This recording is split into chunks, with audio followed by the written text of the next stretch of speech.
Hi, my name is Winter, and I am the owner of an amateur organization called Arctic Esports that does competitive League of Legends. The reason I got involved in esports was because I was a very sportsy boy. Technically, I was doing a lot of football back in the days, and competitiveness being the root of sports, turns out that it's also the root of esports. So esports basically means electronical sports for those who already don't know. So we're talking video games. Anything that's related to computer consoles could be considered esports. Even games that don't really have a scene can still be considered esports. I've known plenty of games that don't really have a lot of players, but the little players that they contain, just them playing competitively against each other with some kind of common goal, that's already considered esports. It's like sports. You can have football, you can have basketball, right? But in reality, anything could be a sport. Golf, even for a lot of people, that's not considered a sport, but well, it is. I believe chess is also considered a sport, even though it's not physical. So to me, anything that's competitive, but that's related to electronic, could be considered esports. The difference, I'd say, is mainly physical, because most of sports that you see out there, football, basketball, you need to be really, really in form and shape when it comes to your physical. That's a very important aspect. As a matter of fact, that's also a very big limitation if you think about it, because human bodies have restrictions. And when it comes to esports, the physical part is still there, but it's clearly less important. Of course, it always depends on what we're talking about, but if I'm talking about the majority of what's famous in esports and the majority of what's famous in sports, the biggest difference would be the physical. And the rest, I would say, is the same. The pressure, playing in front of a crowd, the mental strength that you need to do, the patience, that's very important. Those are very regular things that you will see in very high level of competition, be it in esports or in sports.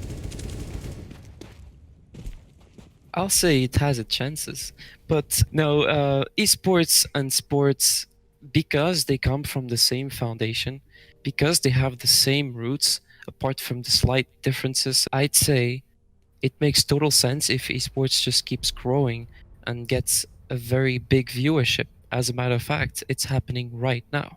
We're seeing numbers increasing everywhere. This year, I'll say the biggest esports scene, which I will consider being League of Legends, has doubled almost in viewership just in this World's Championship, which is a global tournament, compared to last year. It's doubled. The amount of numbers is pretty big, but it surpassed the NBA years ago when it comes to viewership.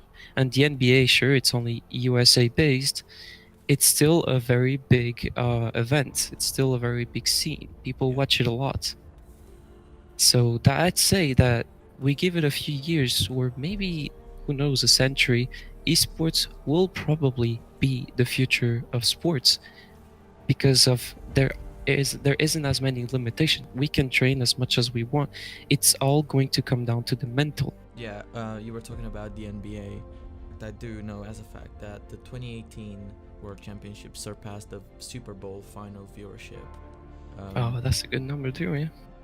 Which is kind of crazy to think about. The Super Bowl's been around for ages, and this is just a relatively new sport.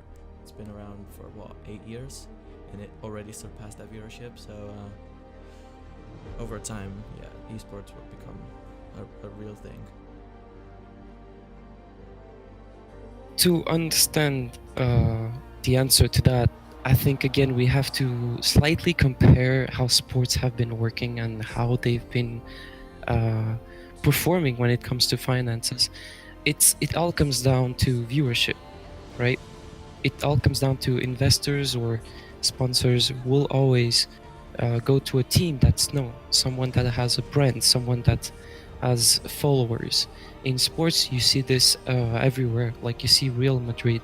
This is a crazy team that a lot of people love, right? Meaning that they will get partnerships with, of course, brands that will want to show themselves. It's all about advertisement and marketing at the end of the day.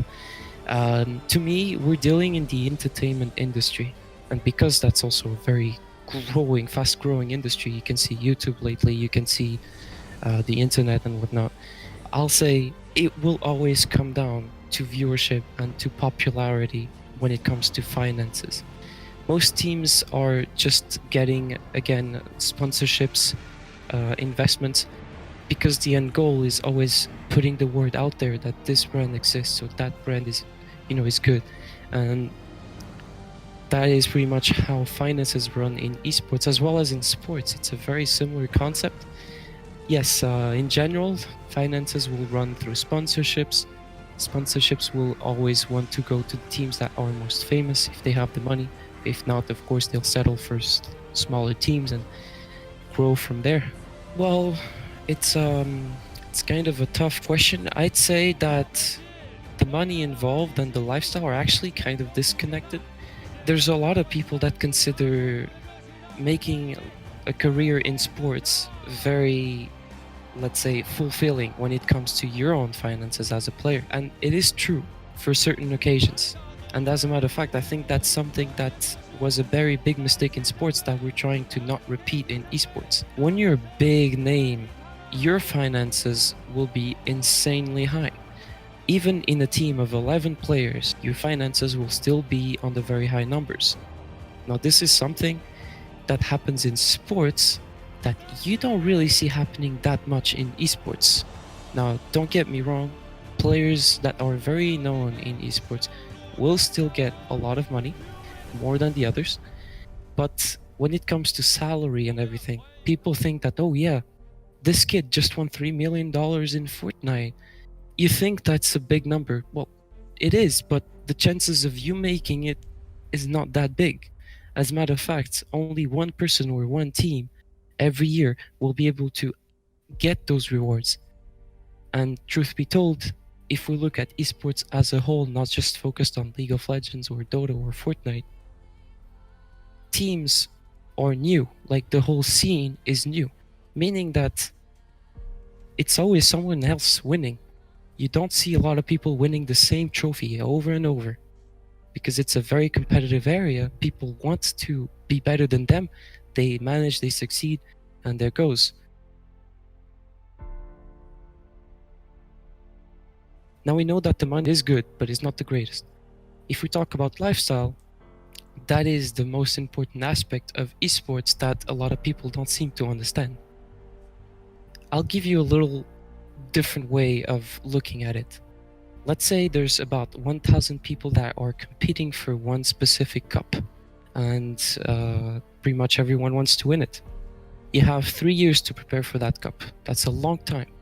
If you're going to be doing this for 3 years and other 999 people are going to do it, you have to make sure that you'll do better than everyone else when it comes to your practice, when it comes to your training. And that's what happens with esports. What people don't seem to realize a lot is that it's easy to just focus on the money because that's what's going to make the headlines. But it's not easy to focus on the lifestyle because that is the boring part of esports. You see players every day playing about 12 hours, 10 to 12, which is an insane amount. It's more than just a 9 to 5 job without stopping. If you do this, not only do you need a very strong mental, but you need to be 100% sure that you're doing this to be one of the best. A lifestyle in esports is a hardcore lifestyle. That's why there aren't a lot of people on the top scene. And that's also why the difference between the players that are playing pretty much on world finals compared to the players that you see every day on your normal games is incredibly huge. And that is pretty much the origin of esports. So finances are not the reason people do it, I'd say. Maybe it's a reason to get attracted to it, but it's the love for the game. It's the passion. It's wanting to be someone else.